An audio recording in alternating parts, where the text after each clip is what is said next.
No matter how sorted you think you are, becoming a parent comes with a lot of surprises. All day.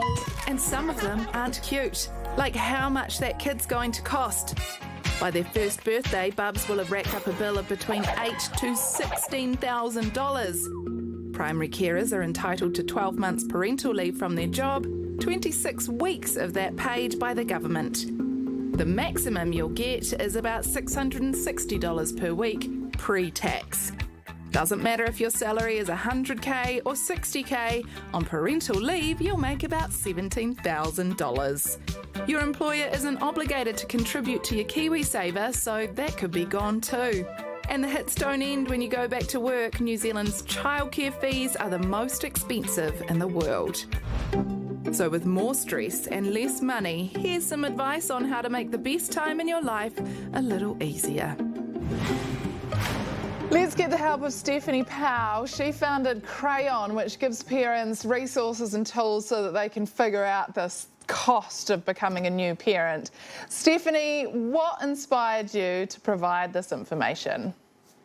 Kanoa, as you might feel as a first-time parent, there are a lot of surprises that come with parenthood, and I certainly found that to be the case. And quite a few of them were financial surprises. So that's really what motivated me to start Crayon. Now, when people have kids, there's often, as you say, huge surprises, and you might miss things like, for instance, what should we do with KiwiSaver to keep that ticking over? So one thing you can do is check with your employer. We do see a growing number of employers make contributions to employees' KiwiSaver to kind of make up for what they miss, even if it's not all of it, at least some of parental leave. And the other thing to think about is every year the government kicks in a bit to your KiwiSaver fund if you contribute.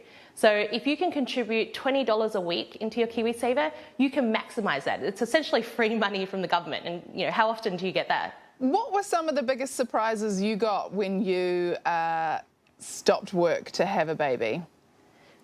Financially, quite a few. So the first, and I didn't realise, is how annual leave works in New Zealand. It can be worth quite a bit less when you come back from parental leave, so that's always one to look into and have a chat with your manager or payroll team about before you go on parental leave. Often when you think about having a kid, you get really excited about the big ticket items, what pram you're going to get, what bassinet, etc. But actually what financially hits you the most is the income that you're going to lose, the KiwiSaver we touched on. So I think a lot of this comes down to planning more than anything else. If you're in a position to kind of, in the lead up, at least try and get clarity on what it looks like. Even chatting to friends who've been through it to get an idea of what might be around the corner, actually, pulling out the calculator and sitting down with your partner to think about, well, what is it going to look like? What is the loss of income going to be? And what can we do about it? And, do we need to maybe make some changes while we're pregnant to chip away at our savings fund a bit more, etc. I think once you know what the lay of the land is, at least you know what you're dealing with and you can make a plan off the back of that. You're sort of focused on the early days with a child, but do you have any idea, by the time your kid optimistically maybe leaves home at 21, how much they've cost? That is optimistic, because these days the average age kids want to leave is about 27, so yes. You might have your kids under your roof for a bit longer. But the statistics show that the cost of raising a child to the age of 18 is just shy of 300,000 Kiwi dollars. So it's not cheap. I'm sorry, did you just say 27 is the average age that they go? Did you mean that? That's right, 27. Because it's so hard to get into your first home now, a lot of kids are staying at home to save on rent, or maybe because the services are too good at home. Okay. Wow. So the solution is cook worse dinners and don't do their laundry for them. Get them out. Noted. Stephanie, thank you so much for helping us make sense of this incredibly confusing stuff. Thank you so much for having me. This is The Project and Jackie Brown is here to blow some stuff up.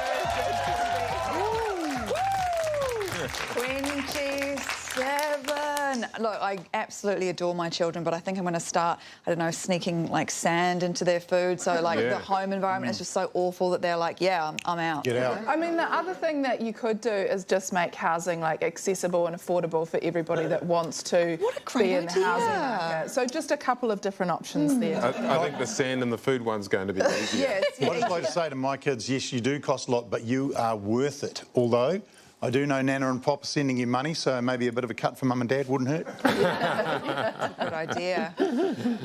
Seriously though, I could not believe once I started finding out about all these things about not getting KiwiSaver when I took time off to have a baby. It was like I knew I was going to not be earning money while I went and had a kid, but I did not know that there were all these other ways that the ticket got clipped. One of the best things, this is my hottest tip that I have if it works for you, is that you get all this pressure to buy new things, buy a new car seat, a bassinet, blah, blah, blah, blah. You can rent really good quality, brand new ones for a short period, and then by the time they're about 6 months old and they're sort of big enough that if you drop them or they fall over, they don't break, then you can just use second-hand stuff. Yeah. Right the way through till they're 27. Yeah, forevermore.